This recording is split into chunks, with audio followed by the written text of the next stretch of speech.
الحمد لله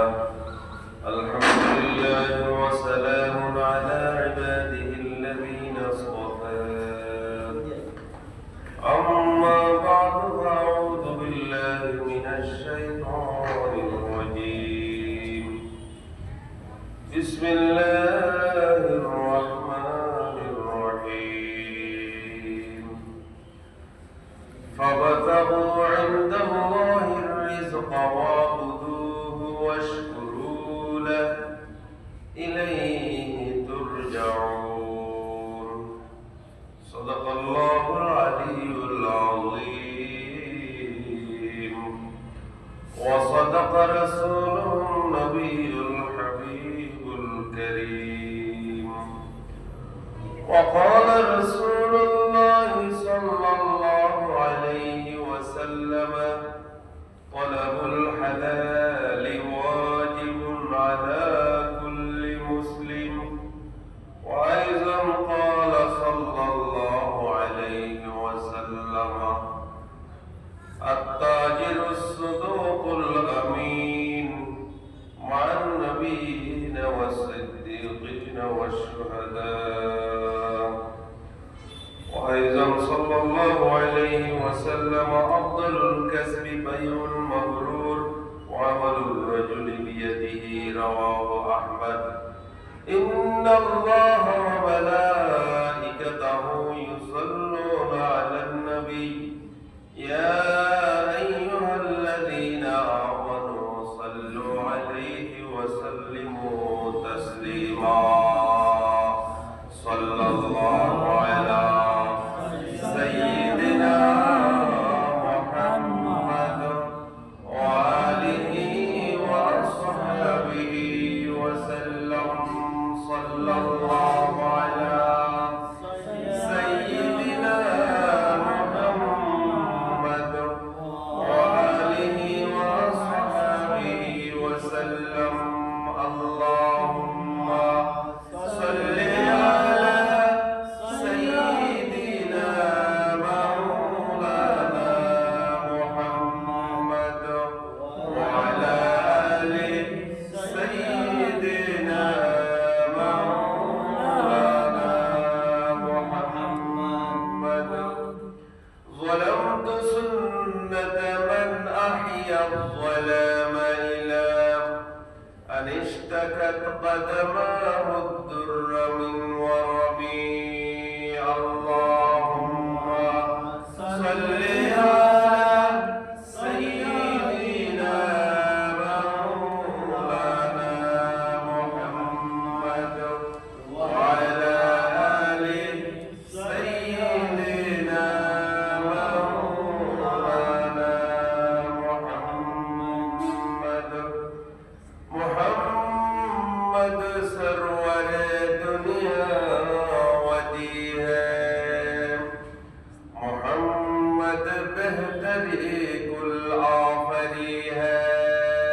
اللهم صل على سيدنا مولانا محمد وعلى آل سيدنا مولانا محمد. الحمد لله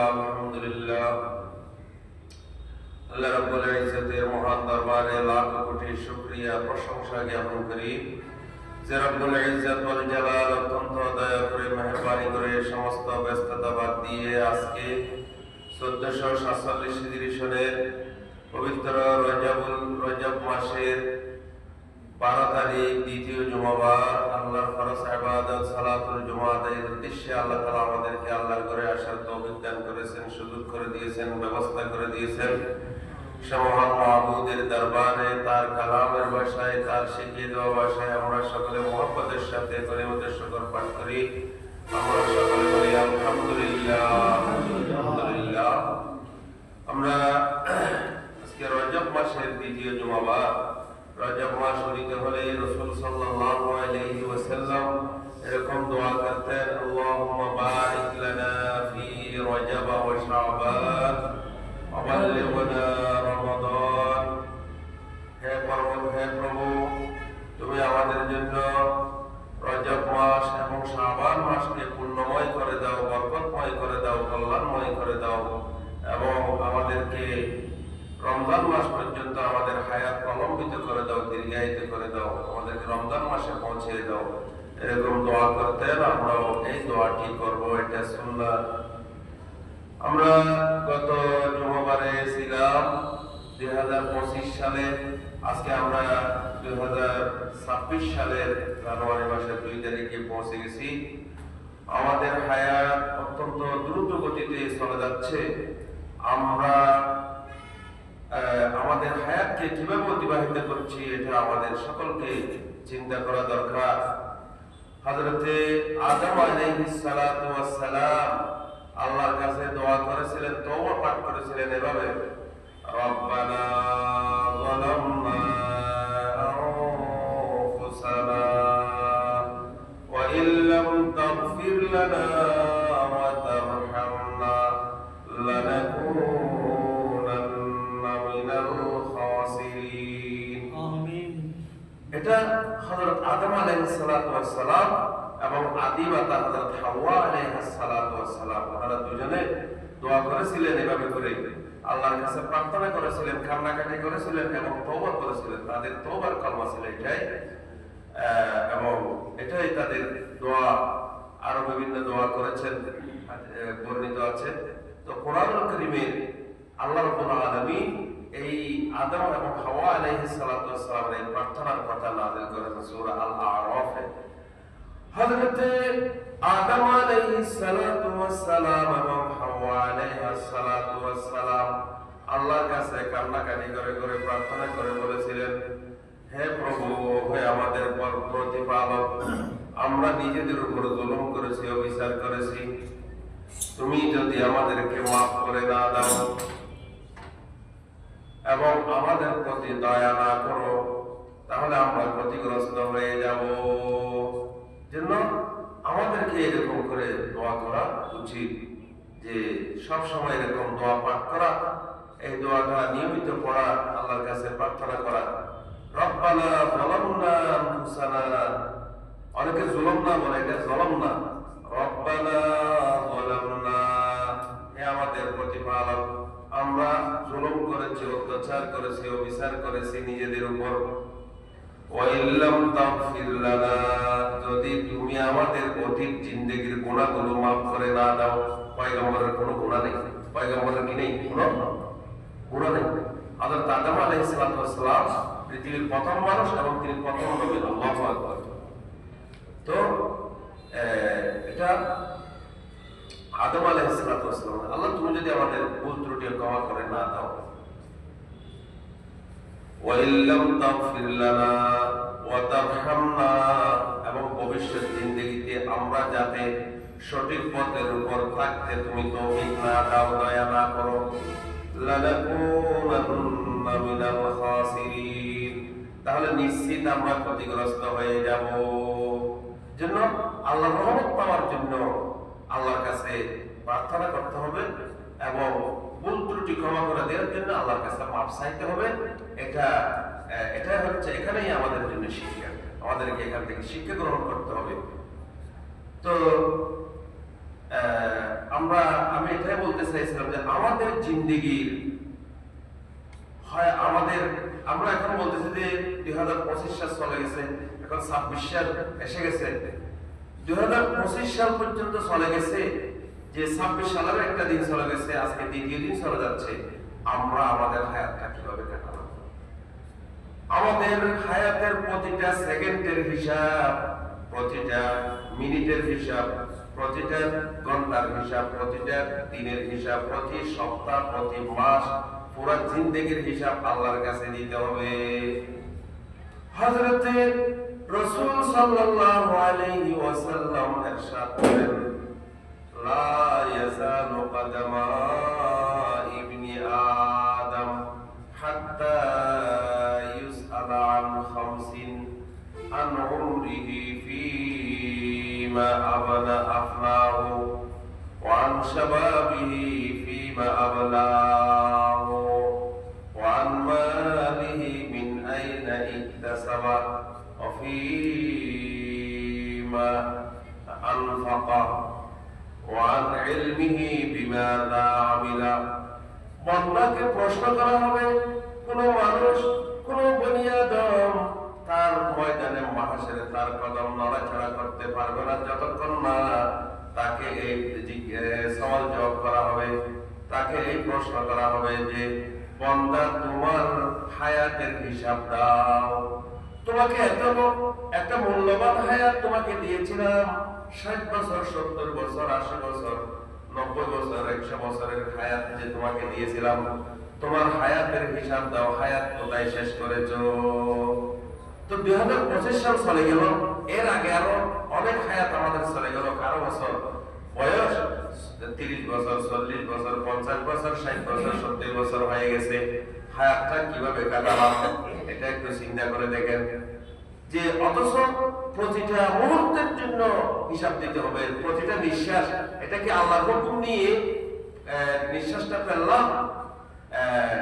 প্রতিটা আল্লাহর হুকুম মতে আমার কদম রাখলাম, আল্লাহর হুকুম মতে আমার কাজকর্ম করলাম, নাকি আল্লাহর নাফরমানির মাধ্যমে আমাদের হায়াতটা শেষ করে দিলাম? এটা আমাদেরকে চিন্তা করতে হবে। কেননা এই হায়াতের হিসাব দিতে হবে। দিতে হবে কি দিতে হবে না? অবশ্যই এই হায়াতের হিসাব দিতে হবে। আল্লাহ রাসূল সেটাই বলছেন, আনউমরিহি ফীমা আফনাহু ওয়া আন শাবাবিহি ফীমা আবলাহু। ও যুবক, তোমার যৌবনকাল কোথায় কাটিয়েছো? তোমার যৌবনকালের হিসাব দাও। তোমাকে যে এত একটা মূল্যবান হায়াত, মূল্যবান সময় তোমাকে যে যৌবনকাল দিয়েছি, এই মূল্যবান যৌবন তুমি কোথায় শেষ করে দিয়েছো? তোমার যৌবনকালের হিসাব দাও। আন শাবাবিহি ফীমা আবলাহু ওয়া আন মালিহি। বান্দা, ও বান্দা, তোমাকে প্রশ্ন করা হবে তোমার সম্পদ সম্পর্কে। কিভাবে সম্পদ কামাই করেছো? সম্পদ কামাই করার হিসাব দাও। মিন আইনা ইকতাসাবা ওয়া ফীমা আনফাকা। বান্দা, তুমি তোমার সম্পদ কোথায় খরচ করেছো, কোথায় ব্যয় করেছো সেটার হিসাব দাও। কোন পথে কামাই করেছো সেটার হিসাব দিতে হবে, কোন পথে ব্যয় করেছো সেটার হিসাব দিতে হবে। ওয়ান ইলমিহি বিমাযা আমিলা। বান্দা, তোমাকে আমি বিবেক দিয়েছি, আকল দিয়েছি, বুদ্ধি দিয়েছি, তোমাকে অনুধাবনের শক্তি দান করেছি। তুমি তোমার বিবেককে কতটুকু কাজে লাগিয়েছো, তোমার বিবেক অনুযায়ী কতটুকু কাজ করেছো, তোমার কাজের হিসাব দাও। সুবহানাল্লাহ। তাহলে একটু চিন্তা করে দেখেন যে আমরা আজকে সকালে ঘুম থেকে ওঠা থেকে শুরু করে এই পর্যন্ত আসলাম, আমাদের হায়াত ঘুম থেকে ওঠা থেকে এই পর্যন্ত আমরা পৌঁছেছি, যে এই সকাল পর্যন্ত আমরা কি করলাম? কি বাজারে ঘুরে ঘুরে, কি গল্প করে করে কাটিয়েছি, না আল্লাহর জিকিরের মধ্যে, আল্লাহর হুকুমের মধ্যে, আল্লাহর ইয়াদগারের মধ্যে কাটিয়েছি? আল্লাহ রাব্বুল আলামিন কোরআনুল কারীমে ইরশাদ করেন, ওয়ালা তাকুম মিনাল গাফিলিন। বান্দা, তুমি গাফিল হয়ে যেও না, তুমি অলস হয়ে যেও না, তুমি অমনোযোগী হয়ে যেও না। তুমি আল্লাহর খেয়াল দিয়ে, আল্লাহর চিন্তা থেকে, আল্লাহর চেতনা থেকে তুমি অমনোযোগী হয়ে যেও না, গাফিল হয়ে যেও না। প্রতি মুহূর্তে, প্রতি নিঃশ্বাসে আল্লাহকে স্মরণ করো, আল্লাহকে ইয়াদ করো, আল্লাহর খেয়াল জ্ঞানের মধ্যে থাকো। জিন্দাদার জিক্রে সুবহে শামরা দরদগাহুল মগজরে ই আইয়ামরা। এটা যদিও এক আরব হযরত শেখ ফরিদ রহমাতুল্লাহি আলাইহি বলেছেন, উনি কোরআনের আয়াতের অনুবাদ করেছেন তার ছন্দের মধ্যে। সুবহানাল্লাহ। আল্লাহ তাআলা বলেন, ওয়াযকুর রাব্বাকা বুকরা ওয়াসাব্বিহুহু বুকরাতাও ওয়া আশিয়া। বান্দা, তুমি সকাল বিকাল, রাত দিন, দুপুর রাত্রি, সব সময় প্রতি মুহূর্তে তুমি আল্লাহ পাকের পবিত্রতা বর্ণনা করো, আল্লাহর প্রশংসা করো, আল্লাহর একত্ববাদের স্বীকৃতি দাও, আল্লাহর ইয়াদগারের মধ্যে অতিবাহিত করো। এক মুহূর্ত আল্লাহর হুকুমের বাহিরে, আল্লাহর জিকিরের বাহিরে, আল্লাহর ইয়াদগারের বাহিরে তুমি অতিবাহিত করিও না। ওয়াসাব্বিহুহু বুকরাতাও ওয়া আশিয়া। ওয়া মান যিকরির রহমান নুকাইয়িদ লাহু শাইতান ফাহুয়া লাহু কারীন। যে আল্লাহর হুকুম থেকে বিমুখ হয়ে যায়, আল্লাহর ইয়াদগারির বাইরে গিয়ে জীবন অতিবাহিত করে, অমনোযোগী অবস্থায় জীবন পরিচালিত করে, আল্লাহ তাআলা বলেন আমি তার জন্য শয়তান নিযুক্ত করে দিই, সেই শয়তানই হয়ে যায় তার বন্ধু। নাউযুবিল্লাহ, সেই শয়তানই তাকে পরিচালিত করে। এজন্য বান্দাকে আল্লাহর হুকুমের উপর, আল্লাহর ইয়াদগারের উপর থাকতে হবে। এজন্য বলা হচ্ছে যে জিন্দাদারাত যিকরে সুবহে শামারা দারতাগাফুল মগজরে ই আইয়ামারা। বান্দা তুমি সকাল সন্ধ্যা রাত দিন প্রতিটা মুহূর্ত আল্লাহর ইয়াদের মধ্যে নিজেকে ডুবিয়ে রাখো, নিজেকে নিমজ্জিত রাখো। এক মুহূর্তের জন্য আল্লাহর জিকির থেকে, আল্লাহর হুকুম থেকে তুমি গাফেল হয়ে না, মনোযোগী হয়ে না। আপনি ব্যবসা করছেন, আপনার ব্যবসার মধ্যে আল্লাহর হুকুম ইয়াদ করেন, আল্লাহর হুকুম মতে আপনি ব্যবসা করেন। আপনি চাকরি করতেছেন, আল্লাহর হুকুম অনুযায়ী আপনি আপনার চাকরি করেন। এখানে মুমিনের প্রতিটা নিঃশ্বাস, প্রতিটা কাজ এটা ইবাদত। আপনি মনে করছেন এটা চাকরি, এটা চাকরির, এটা ইবাদত, এটা ইবাদত। আপনি মনে করছেন আমি পেশাব করলাম, পায়খানা করলাম, এটা ইবাদত। আপনি মনে করছেন যে আমি আমার পরিবারের সাথে, আমার ছেলে মেয়েদের সাথে রাত দিন কাটাচ্ছি, এটা আপনি মনে করছেন, কিন্তু সেটা ইবাদত। সেখানে আল্লাহর হুকুম আছে, আল্লাহর রাসূলের তরিকা আছে। একটা কাজও মুমিনের কোনো কাজ আল্লাহর হুকুমের বাইরে নাই, আল্লাহর রাসূলের তরিকার বাইরে নাই। সুবহানাল্লাহ। যেটা এগুলা আল্লাহর হুকুম মতে চালাতে হবে, আল্লাহ রাসূলের তরিকা অনুযায়ী এগুলো পরিচালিত করতে হবে, এটা ইবাদত। তো এখন আপনি, আমি, আমরা সকলে চিন্তা করে দেখি আমাদের সময়টুকু আমরা কোথায় কাটিয়েছি, কোথায় ব্যয় করছি, কিভাবে কাটাবো এটা। এজন্য কারণ যে আমাদের সময়গুলো যে খুব দ্রুত চলে যাচ্ছে, 2025 সাল চলে গেল, যে 26 সাল আমাদের সামনে এসেছে। এজন্য আমাদের তওবা করা উচিত, আমাদেরকে আল্লাহর কাছে কান্নাকাটি করা উচিত। আল্লাহ আমাদের জীবন তো আমরা কাটিয়ে দিলাম, আমরা কত নাফরমানি করেছি, তোমার হুকুম লঙ্ঘন করেছি, তোমার অকৃতজ্ঞ হয়েছি, তোমার হুকুমের বাইরে জিন্দেগি যাপন করেছি। তুমি দয়া করে মেহেরবানি করে আমাদেরকে মাফ করে দাও। আমরা তোমার কাছে তওবা করিতেছি, তুমি আমাদেরকে সামনের জীবনে তোমার হুকুম অনুযায়ী, তোমার রাসূলের তরিকা অনুযায়ী চলার জন্য তৌফিক দান করো, আমিন। এই ওয়াইলাম তাগফির লানা ওয়া তারহামনা লানাকুনান্না মিনাল খাসিরিন। আল্লাহ তুমি যদি আমাদেরকে মাফ করে না দাও এবং সুখতে চলার জন্য তৌফিক না দাও, রহম না করো, তাহলে আমরা ক্ষতিগ্রস্ত হয়ে যাব। এজন্য আল্লাহ রাব্বুল আলামিন বারবার বান্দাকে আহ্বান করছে, ডাক দিচ্ছে, ওয়াতুবু ইলাল্লাহি জামিআন আইয়ুহাল মুমিনুন।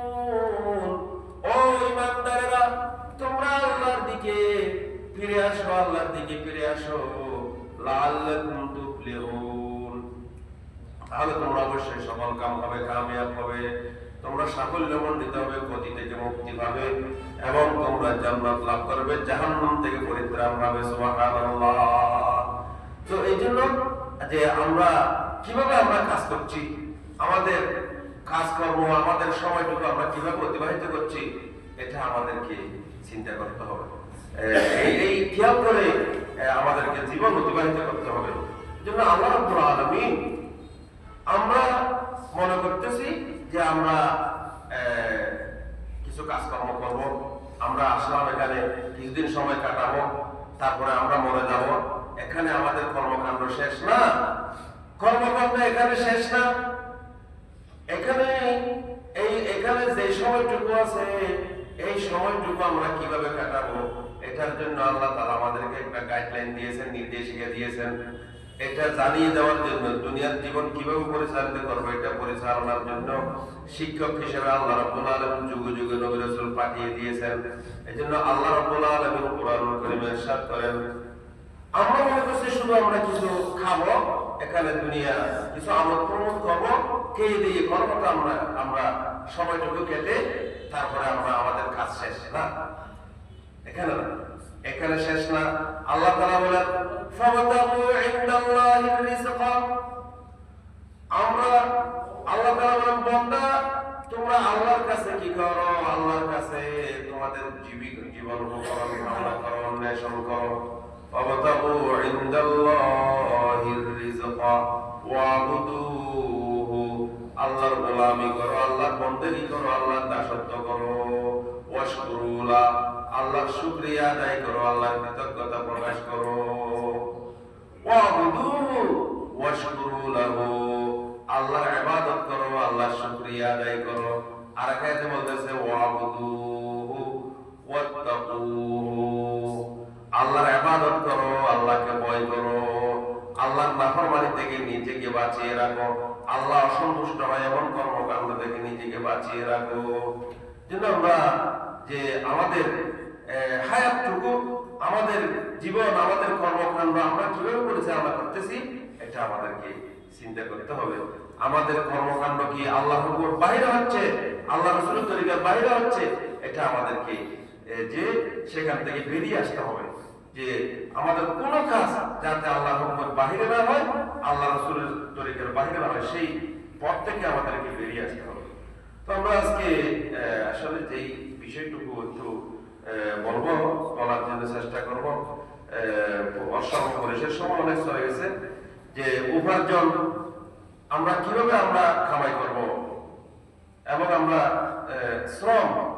শ্রম বিনিময় করা, শ্রম দেয়া, কষ্ট করা, পরিশ্রম করা, কাজ করা এবং শ্রমের অধিকার কি এই সংক্রান্ত এগুলো অনেক বিষয় লম্বা বিষয়। তারপরেও আমরা একটুখানি আমরা বলার জন্য চেষ্টা করবো অসম পরিসরে, যে ইসলামে শ্রম এবং কর্মকে সর্বোচ্চ মর্যাদা এবং ইবাদত হিসেবে স্বীকৃতি প্রদান করা হয়েছে। আমরা মনে হয় মানুষরা আয় দোয়ারা চুরি করি, সাত দোয়ারা চুরি করি, বারবার দোয়ারা চুরি, ফ্যাক্টরি চুরি করি, নানান রকম এগুলা আমরা শ্রম আমাদের ফ্যাট ফালার জন্য আমরা মনে করতেছি, কিন্তু আল্লাহ তাআলা বলেন না, শরীয়ত বলছে এটা হচ্ছে এটা একটা ইবাদত, এটাও ইবাদত। আপনি যে কাজ করছেন, ব্যবসা বাণিজ্য করছেন, চাষবাস করছেন, চাকরি নৌকরি করছেন, এটা ইবাদত। যে হালাল উপার্জন করা এটা ইবাদত। এজন্য যে আল্লাহ রাব্বুল যে ইসলাম শ্রম ও কর্মকে সর্বোচ্চ মর্যাদা এবং ইবাদত হিসেবে স্বীকৃতি প্রদান করা হয়েছে। শ্রমিকের তেমনিভাবে শ্রমিকের মর্যাদা এবং অধিকার রক্ষারও ব্যবস্থা করা হয়েছে। তো আল্লাহ রাব্বুল আলামিন এ সংক্রান্ত অনেক আয়াত নাযিল করেছেন, রাসূল সাল্লাল্লাহু আলাইহি ওয়াসাল্লামের অনেক হাদিস বর্ণিত আছে। তো শ্রমের মর্যাদা ও গুরুত্ব, শ্রমিকের অধিকার এবং শ্রমিকের দায়িত্ব এ সংক্রান্ত ঈমানের পরে প্রথম ফরজ হলো হালাল উপার্জন করা।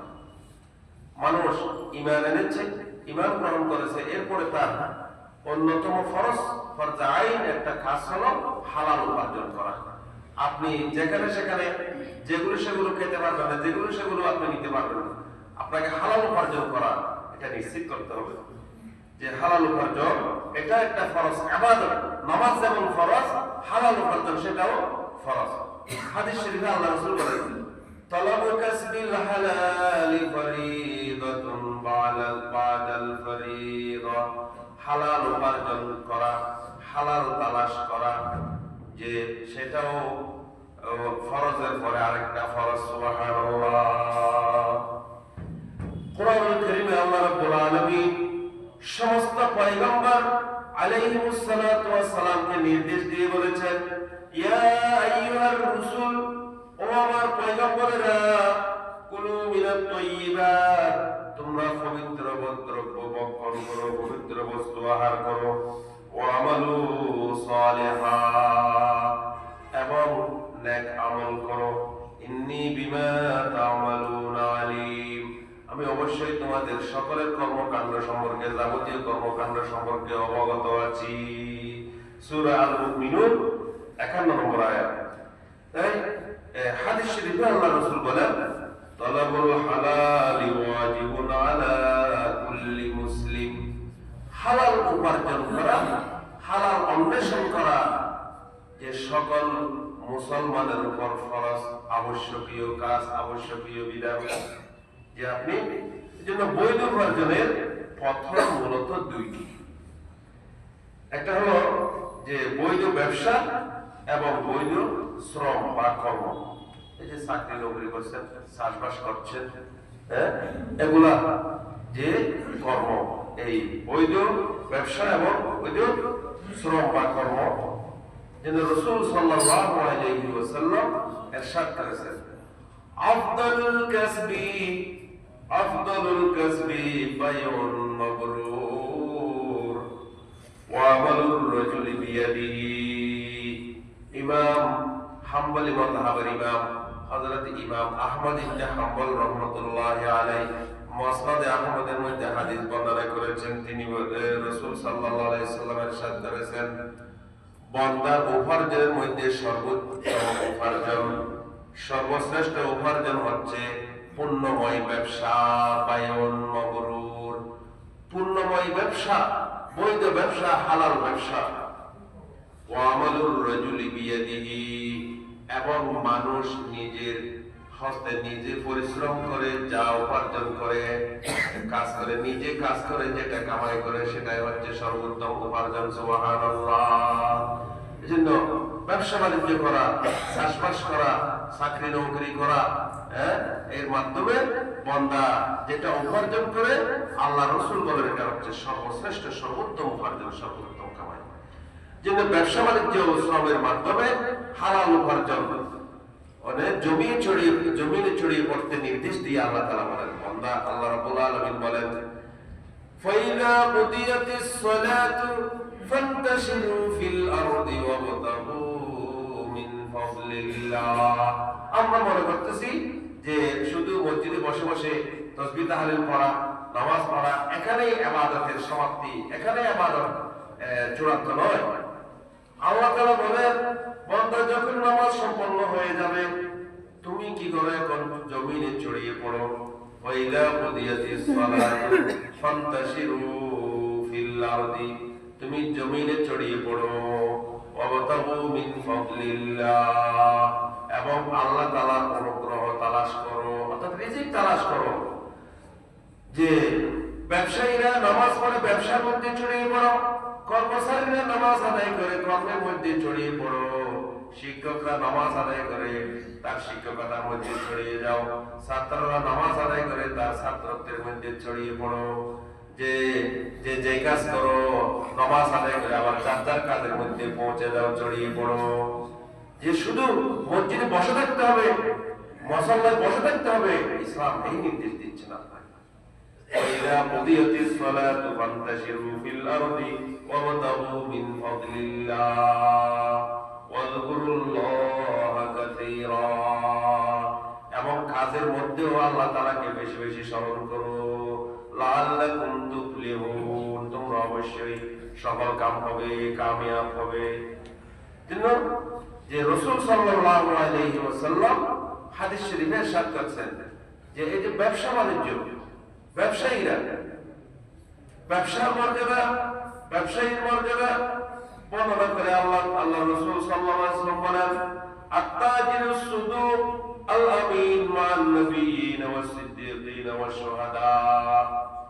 সত্যবাদী আমানতদার ব্যবসায়ীগণ, তারা তাদের হাসর নসর হবে আল্লাহর পয়গম্বরগণের সাথে, সিদ্দিক সত্যবাদীগণের সাথে এবং শহীদগণের সাথে। আল্লাহ তাআলা তাদেরকে হাসর নসর করবেন। আলহামদুলিল্লাহ। আমরা বলবো যে উনি যে ব্যবসা করে টাকা কামাই করেছেন, উনি যদি ব্যবসা না করেন তাহলে উনি টাকা ইনভেস্ট করেছেন, পরিশ্রম করেছেন, যে শ্রমিক নিয়োগ করেছেন, এখানে যে লক্ষ লক্ষ টাকা বিনিয়োগ করেছেন, যে উনি এটা ওনার ব্যবসাও এবং সেটা ইবাদত। মানুষের চাহিদা কিভাবে মেটাতো, মানুষের চালের তরকারিটা কিভাবে হবে, মানুষের তরি তরকারি দরকার, জীবন যাপনের নানান রকমের দ্রব্য সামগ্রী দরকার, এগুলো কোথায় পাবো? জন্য উনি যে এগুলো সরবরাহ করেছেন, ব্যবস্থা করে দিচ্ছেন, এটা ইবাদত এবং এর মাধ্যমে তিনি আর্থিক লাভবান হবেন, এটা তার জন্য ইবাদত। করুন আল্লাহু আকবার। এটা শুধু ব্যবসা না, এটা ব্যবসা সেটাই হচ্ছে ইবাদত।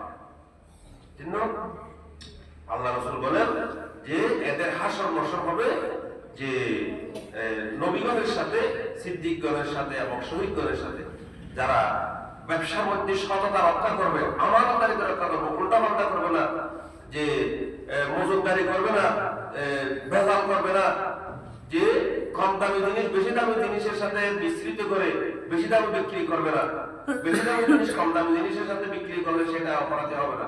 তবে যে কম দামি জিনিস বেশি দামি জিনিসের সাথে, খারাপ জিনিস ভালো জিনিসের সাথে, ভালো মালের সাথে, উন্নত মানের মালের সাথে মিশ্রিত করে যদি উন্নত মানের মালের দাম গ্রহণ করে তাহলে সেটা অন্যায় হবে। এই জন্য যে আল্লাহ এখানে সিদ্দিকিন আল আমিন বলেছেন, এই আমানতদারিতা আপনাকে রক্ষা করতে হবে। তো এই রকমের আমানতদার সত্যবাদী ব্যবসায়ী যারা, তাদের হাসার নসর হবে নবীগণের সাথে। তাহলে নবীগণের সাথে হাসা হবে, এটা কত বড় কথা। সিদ্দিকগণের, সত্যবাদী গণের সাথে হাসার নসর হওয়া। শহীদ হচ্ছেন সর্বশ্রেষ্ঠ মওতের অধিকারী যারা, এই শহীদগণের সাথে তাদের হাসার নসর। ব্যবসায় অবিশ্বস্ততা এবং যে বড় মহত্তা, অবিশ্বস্ততার বড় মহত্তা, যারা বেদাল করে, দুর্নীতি করে, ব্যবসার মধ্যেও ওজনে কম দেয়, নানান রকমের অপকর্ম করে, তাদের পরিণতি উল্লেখ করে আল্লাহ রাসূল বলেন, ইন্নাত তুজ্জারা ইউবাসুনা ইয়াওমাল কিয়ামাতি ফুজ্জারা। কতগুলো ব্যবসায়ীকে ফাঁকি হিসাবে হাসার নসর করা হবে। হয়তো ব্যবসায়ী ওরা ফাঁকি হিসাবে হাসার নসর করা হবে। ইল্লা, কিন্তু যারা মনিত্তাকাল্লাহ, তাদের ব্যবসার মধ্যে আল্লাহকে ভয় করে, ওয়াবাররা, তারা পুণ্যের সাথে, আমানতদারিতার সাথে, সততার সাথে ব্যবসা পরিচালনা করে, সত্যবাদীদের সাথে ব্যবসা পরিচালনা করে, তারা ব্যতীত তারা ওই অপরাধের মধ্যে, ফাঁকিগণের মধ্যে শামিল হবে না, বন্ধ হবে না। সুবহানাল্লাহ। এজন্য যারা দুর্নীতি করবে, অপকর্ম করবে, বেদাল করবে ব্যবসার মধ্যে, তাদেরকে ফাঁকি হিসেবে কিয়ামতের দিন পুনরুত্থিত করা হবে। এটা ব্যবসার সংক্রান্ত এই কথা, কয়েকটা কথা গেল। এরপরে বৈধ উপার্জনের জন্য শ্রম ও কর্ম করা। নবী রাসূলগণ এবং সাহাবীগণের সুন্নত রীতি হচ্ছে যে শ্রম বিনিময় করা, শ্রম দেয়া, এটা যে শ্রমের মাধ্যমে উপার্জন করা, কাজ করা, যে গরু ছাগল পশু পাখি লালন পালন করা। আমরা বলি যে যারা এই কাজগুলো করে তাদেরকে আমরা অনেক সময় তুচ্ছ করে, গরু চড়াইতে পাওয়া হবে, সব চড়াইতে পাওয়া হবে। দেখেন আল্লাহ রাব্বুল আলামিন কোরআনে কারীমে বলতেছে যে কুলু ওয়ারাউ আমালাকুম, সূরা তাহা, ও বান্দারা তোমরা খাও এবং পশু চারণ করো। পশু এখানে শুধু তো যে যত রকমের পশু হয়, যেগুলা বৈধ, গরু, মহিষ, ছাগল, হাঁস, মুরগি, এগুলো লালন করো, পালন করো, এগুলাকে তোমরা পালন করো। তাহলে গরু, ছাগল, মহিষ এগুলা যদি পালন করা না হয়, তাহলে মানুষ কুরবান করবে কিভাবে? মানুষের চাহিদা মেটাবে কিভাবে? মানুষ খাবে কি? এই জন্য যে আল্লাহ তাআলা তোমরা খেয়ে গিয়ে বসে থাকিও না, খাও এবং পশু চারণ করো। কুলু ওয়ারাউ আনামাকুম, যে ইন্না ফি যালিকা লাআয়াতিন লিউলিন নুহা, জ্ঞানী মানুষের জন্য, বিবেকবান মানুষের জন্য ইহাতে আল্লাহ তাআলার কুদরতের নিদর্শন আছে। সুবহানাল্লাহ। হাদিস শরীফের মধ্যে আল্লাহ রাসূল ইরশাদ করেন, আল্লাহ রাব্বুল আলামিন জমিনে যত লক্ষ লক্ষ পয়গম্বর প্রেরণ করেছেন, সকল পয়গম্বরগণের মাধ্যমে আল্লাহ তাআলা পশু চারণ করাইছেন। বিশেষ করে ছাগল চারণের কথা বর্ণিত আছে। আল্লাহ রাসূল বলেন, মা বাসাল্লাহু নবিয়ান ইল্লা রাআল গানামা, যে যত লক্ষ লক্ষ পয়গম্বর, যত নবী রাসূল আল্লাহ তাআলা প্রেরণ করেছেন, এরা সকলে কি করেছেন? ছাগল চড়াইছেন। সাহাবায়ে কেরামরা আরজ করলেন, ইয়া রাসূলুল্লাহ, ওয়া আনতা, আপনিও কি করেছেন? তখন আল্লাহ রাসূল বলেন, ফাকালা নাম কুনতু আরআহা আলা তারানিতাহা, আমিও কুরাইশবাসীদের ছাগল চড়াইছি নির্ধারিত মজুরির বিনিময়ে। সুবহানাল্লাহ। ও মজুরি করতে হামলা মানুষ করে, আর অনেকের চেষ্টা করি, নাউযুবিল্লাহি মিন যালিক। আফসোস, এরা যদি কাজ না করে তাহলে আপনি আপনার জীবন কিভাবে পরিচালিত হবে? নাম করা ব্যবসায়ী নাম দেবো। বহুত দিন আগে হতাবাদ দিয়ে আনাদের যদি বারবার মাথাকে বেগুন বসবাস, কোটি কোটি টাকার মালিক, খোদাবাজার এমন প্রসিদ্ধ ফসাতলা বেগুন ব্যবসা করে, অর্থাৎ আনাদের মধ্যে বারবার মাথা গেলে বেগুন বসবাস। তাহলে যে এই মানুষগুলো যে কাজ করছে, এটা ইবাদত, এটা হালাল উপার্জন। এদেরকে যে আপনার তুচ্ছ তাচ্ছিল্য করার কোনো সুযোগ নেই, শরীর সেই সুযোগ নেই। যে পয়গম্বরগণ এই কাজগুলো করেছেন, ছাগল চড়াইছেন, কাজ করেছেন, শ্রম বিনিময় করেছেন। আল্লাহ রাসূল বলেন আমলুর রাজুলি বিয়াদিহি, সর্বোত্তম উপার্জন যেটা মানুষ পরিশ্রম করে কামাই করেছে সেটা সর্বোত্তম উপার্জন। সাহাবায়ে কেরামগণ এইরকম আবার নিজের কাজগুলো নিজে করতেন। উম্মালু আনফুসিহিম কানা আসহাবু রাসূলিল্লাহি সাল্লাল্লাহু আলাইহি ওয়াসাল্লাম উম্মালু আনফুসিহিম, যে নিজের কাজ নিজে করেছেন এবং শ্রম দিয়েছেন, কাজ করেছেন, কর্ম করেছেন এগুলো। তো এরকমের অনেক কথা যে আর যারা কাজ করে, পরিশ্রম করে, শ্রম দেয়, মজুরি কাটে, তাদেরকে তাদের প্রতি তাদের অধিকারের কথা আল্লাহ রাসূল ইরশাদ করেছেন। দেখেন সমগ্র বিশ্বব্যাপী পহেলা মে আসলে মে দিবস পালন করা হয়। মে দিবস মানে শ্রমিক দিবস। শ্রমিকের অধিকার আদায়ের জন্য আন্দোলন করতে হয়। আল্লাহ রাসূল আজ থেকে ১৩,০০০ বছর আগে শ্রমের কথা, শ্রমিকের অধিকারের ঘোষণা দিয়েছেন। আতুল আজির আজরাহু ক্বাবলা আন ইয়াজিফা ইরকাহু, ও আল্লাহর বান্দারা, তোমাদের ঘরের মধ্যে কর্মচারী আছে, তোমাদের ব্যবসা বাণিজ্যের মধ্যে কর্মচারীগণ আছে, তোমাদের বিভিন্ন কাজের জন্য তোমরা শ্রমিক নিয়োগ করো। তোমরা তার শ্রমিকদের অধিকারগুলো, পারিশ্রমিকগুলো, তার মজুরিগুলো, তার গায়ের ঘাম শুকিয়ে যাওয়ার আগে তার পারিশ্রমিক দিয়ে দাও। সুবহানাল্লাহ। তার প্রতি যত্ন নাও, তার অধিকারের প্রতি তোমাকে খেয়াল রাখতে হবে। তার কখনো কোনো অবস্থায় যাতে তার অধিকার কর্ম না হয়, তার পারিশ্রমিকের মধ্যে কমতি করা না হয়, অবহেলা করা না হয়। আল্লাহ রাসূল আজ থেকে ১৫০০ বছর আগে উম্মতকে সাবধান করেছেন। আতুল আজির আজরাহু ক্বাবলা আন ইয়াজিফা ইরকাহু। আল্লাহ রাসূল তার জীবনের একেবারে শেষ প্রান্তে উম্মতকে সাবধান করেছেন শ্রমিকদের ব্যাপারে, কর্মচারীদের অধিকারের ব্যাপারে। আল্লাহ রাসূল বলেছেন as-সালাত ওয়া মা মালাকাত আইমানুকুম, ও আমার উম্মতের নরনারীরা, তোমরা নামাজের ব্যাপারে যত্নবান হও। আর তোমাদের অধীনস্থ যারা কর্মচারীগণ আছেন, তোমাদের কামলাগণ আছেন, শ্রমিকগণ আছেন, তোমরা তাদের অধিকারের ব্যাপারে আল্লাহকে ভয় করো। এটা আল্লাহ রাসূল একেবারে জীবনের শেষ দিকে উম্মতকে এই সাবধান করেছেন। এবং কর্মচারীগণ অনেক সময় ভুল ত্রুটি করে, ত্রুটি বিচ্যুতি করে ফেলেন, অনেক কিছু ক্ষতিগ্রস্ত করে, সম্পদ নষ্ট হয়ে যায়, ভুল হয়ে যায়। তো আল্লাহ রাসূল বলেন এরা যদি ভুল ত্রুটি করে তোমরা তাদেরকে ক্ষমা করে দিবে। সাহাবায়ে কেরাম কিছু সাহাবায়ে আরজ করলেন, ইয়া রাসূলুল্লাহ কতবার ক্ষমা করব?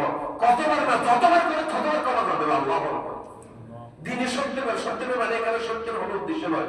তো এক বারবার ক্ষমা করবে, বারবার ক্ষমা করে দেবে। আল্লাহু আকবার।